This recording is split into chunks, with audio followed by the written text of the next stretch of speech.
Olá pessoal, bem-vindos a mais um Plantão TSA. Hoje nós vamos falar da nossa trilha número 6. Então estamos aí já passamos aí da metade dos nossos plantões e agora a nossa trilha sobre anestesia loco-regional. Bom, vocês sabem muito bem que é um tema que está super na moda, anestesia loco-regional. Então, obviamente, lá na referência da bibliografia, a gente tem um livro lá só de bloqueios. Recomendo que vocês estudem bastante por esse livro e principalmente olhem as imagens. A gente vem comentando aqui nos outros plantões que cada vez mais na prova a gente está tendo imagem, gráfico, imagem de ultrassom, de eco. Então, eu não tenho dúvida que a gente deve ter pelo menos 2 ou 3 questões aí sobre bloqueios periféricos. Eu acho que isso é bem claro, né? Então, é importante saber aí todas essas imagens, olhar os livros, porque provavelmente essas imagens também devem vir desses livros. Então a minha dica é essa, né? Leiam bastante, vejam bastante essas imagens, estudem as estruturas, estudem, né, as técnicas do bloqueio junto com o ultrassom, principalmente, que eu acho que é um ponto super importante, e vão mais tranquilos para a prova. Cada vez mais a gente tem usado anestesia regional, tem se usado menos bloqueios espinhais, apesar aqui do nosso tema englobar também os bloqueios de neuroeixo. Cada vez se usa menos bloqueio de neuroeixo, cada vez se usa menos opioides intraotecais ou peridurais.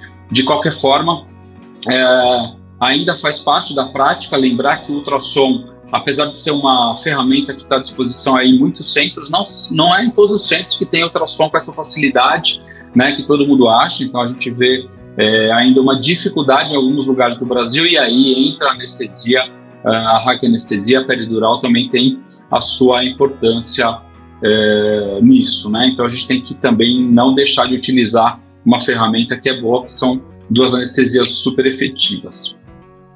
E aí, um outro ponto também que eu queria chamar a atenção, aí o grande avanço da anestesia regional, dos bloqueios periféricos com o ultrassom, e também diminuindo, obviamente, o uso dos opioides, né? Hoje os opioides são os grandes vilões da anestesia, cada vez se fala de usar menos opioides, né? Eu ainda sou contra deixar de usar uma droga totalmente. Eu acho que a gente tem que saber o uso adequado das drogas, e eu acho que é uma das ferramentas a mais, uma das possibilidades que a gente tem de analgesia.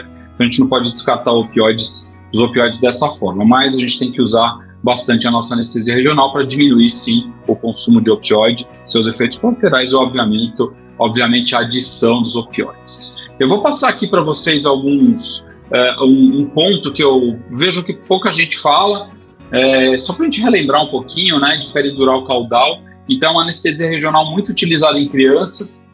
A anatomia da criança ajuda bastante a gente fazer a peridural caudal. Ela é muito fácil de fazer tecnicamente, né, pela técnica normal de peridural, e é uma anestesia muito boa para a criança. Então a gente faz lá a anestesia geral na criança, posiciona a criança geralmente de decúbito lateral e faz a punção, que é muito tranquila nas crianças. Pode fazer em adulto também, pode fazer em adulto. Adulto existe uma dificuldade técnica um pouco maior, né, obviamente pelo ligamento ali tá mais calcificado, tem mais dificuldade técnica, mas também ela funciona. Então poderia funcionar para anestesia regional em adulto também, e obviamente se usa muito nas técnicas de dor, né, para tratamento de dor aguda e dor crônica em muitos serviços. Então a anatomia, essa é uma parte importante para a gente lembrar da anatomia. Então aqui eu tenho o sacro, né, o sacro é definido aí como esse triângulo ósseo que a gente tem formado pela fusão dessas 5 vértebras sacrais. Então lá no ápice do triângulo eu tenho o hiato sacral, e nesse hiato sacral aqui, como está mostrando a foto, é por aqui que a gente vai entrar com a nossa anestesia caudal. Então o hiato sacro é um defeito aí nessa linha média, na superfície dorsal do canal sacro, porque você não tem aí a lâmina de L5 formando. Então esse espaço ele é coberto por um ligamento chamado ligamento sacro-coxígeno, tá? Então essa é uma membraninha que tem aí, que é uma extensão do nosso ligamento amarelo. Então o hiato fica aí entre os cornos sacrais, e esses são os processos articulares inferiores de C5 que acabam fazendo essa projeção caudal, tá? Então, dentro lá do canal sacral, a gente acaba tendo a caudal equina, tem o filamento terminal, tem as estruturas aí meninges, tem nervos sacrais, também tem gordura e um plexo venoso, que é um pouco mais anterolateral. Tá? Essas partes são importantes a gente entender, porque obviamente a nossa função vai ser nessa região aí sacral.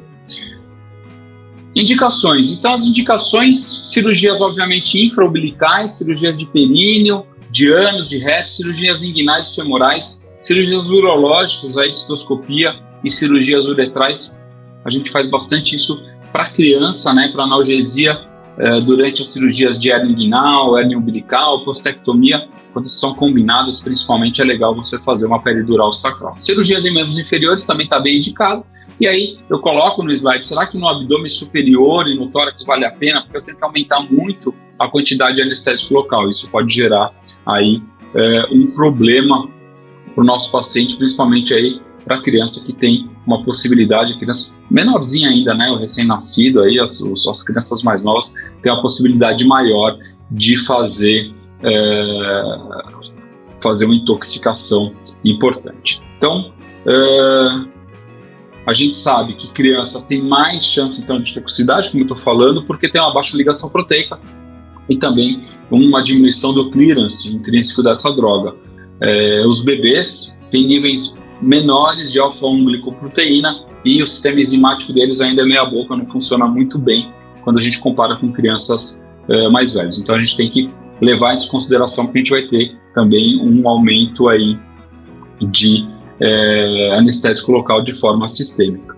Então eu tenho que ficar de olho nisso para saber as minhas doses corretas, né? Então nunca exceda a dose aí de anestésico local. Aqui a bupivacaína 0,25% ml por quilo. Se você quiser atingir esses dermátomos, né, as alturas, aí L1 meio ml por quilo, T10 1 ml por quilo e T6 você pode usar 1,25 ml por quilo. Adjuvantes podem ser colocados também, isso pode fazer essa anestesia com adrenalina, lembrar sempre da possibilidade da injeção intravascular, então a adrenalina vai ajudar bastante aí para detectar isso.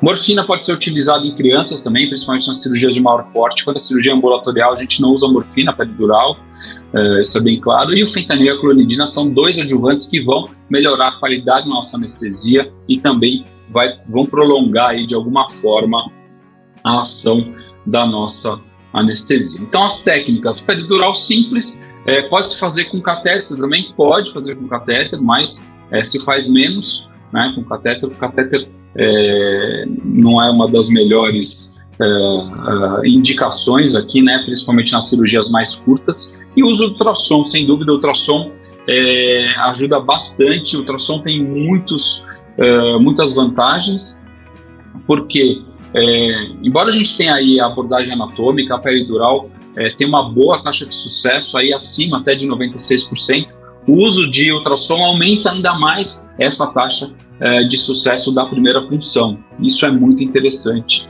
quando a gente compara com a técnica tradicional.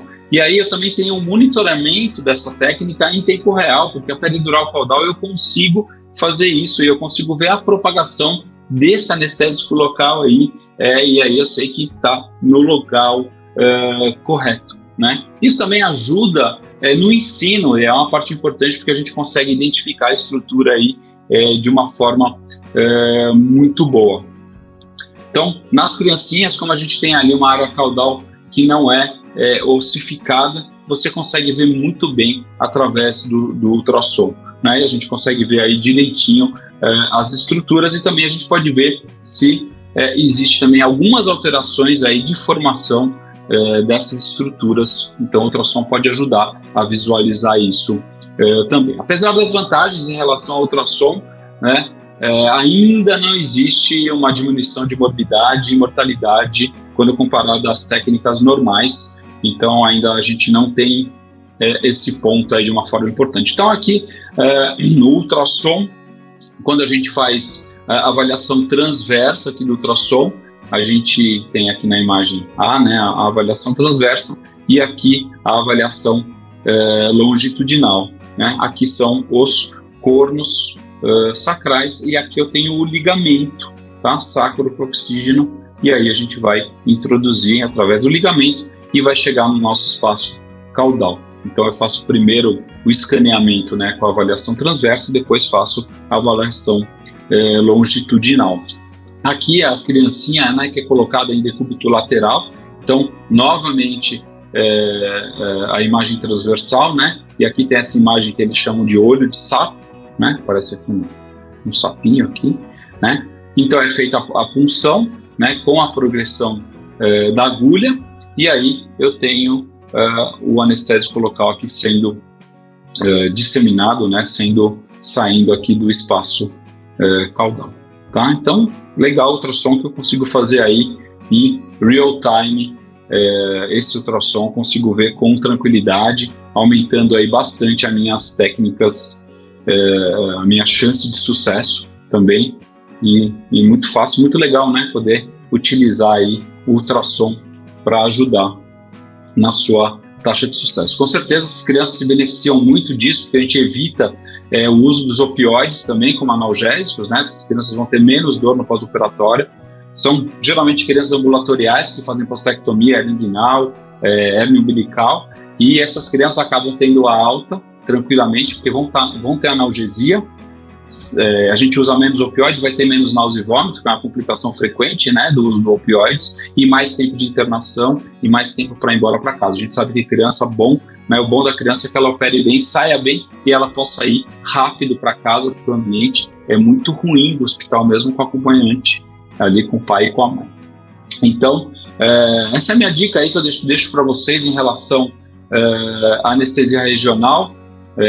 Estudar bastante aí as imagens. Eu coloquei aqui uma peridural caudal, que é não é sempre que cai na prova do TSA, quem sabe a gente dá sorte de cair e vocês viram as imagens aí, possa ajudar de alguma forma para vocês esse plantão do TSA aí de anestesia local regional. Então, fico por aqui para a gente não se estender muito. Agradeço a atenção de vocês. Vai ter uma questãozinha aí depois para você, uma discussão aí de uma questão de prova. E semana que vem a gente está de volta com o nosso sétimo plantão, nosso plantão sobre anestesia para cirurgias abdominais. É um tema também muito bacana, que eu gosto muito. Então, a gente vai se ver aí na próxima semana. Valeu, pessoal. Até a próxima. Olá, alunos do Portal Anestesia. Bem-vindos às questões comentadas em vídeo. Vamos falar hoje sobre suporte ventilatório. Meu nome é Jorge Preto, sou professor e coordenador científico do portal.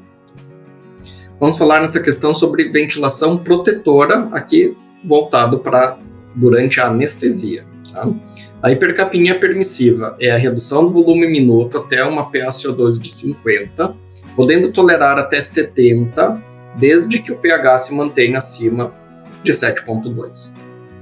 A ventilação protetora para lesão pulmonar tem como objetivo manter uma saturação acima de 92, uma pressão de pico abaixo de 30 e um diferencial de pressão platô PIP menor do que 13.